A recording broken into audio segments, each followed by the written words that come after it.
मी नारायण हिरवे, मानव विकास बहुउद्देशीय प्रतिष्ठानचा राष्ट्रीय अध्यक्ष, ठाणे वन विभागातील कळवा वन परिमंडलातील कार्यरत असलेले वनपाल श्री संदीप मोरे यांच्यावर शासकीय कागदपत्रांचा गैरव्यवहार, कोट्यवधी रुपयांचा महसूल फसवणूक, अवैध आर्थिक लाभ आणि शासकीय कार्यालयामध्ये दारू व अंमली पदार्थाचे सेवन करतात याचे सर्व पुरावे आमच्याकडे आहेत. आमच्या अशा भ्रष्ट अधिकाऱ्यांना त्यांच्या वरिष्ठांचाच वरदहस्त आहे.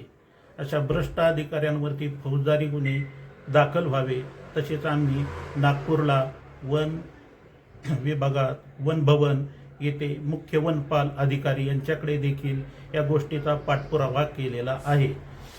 मात्र हे देखील या गोष्टीची दखल घेत नाहीत. या गोष्टीची दखल घेतली नाही तर आम्ही वनमंत्री यांच्या निवासस्थानी उपोषण करणार आहोत. याची दखल घेण्यात यावी.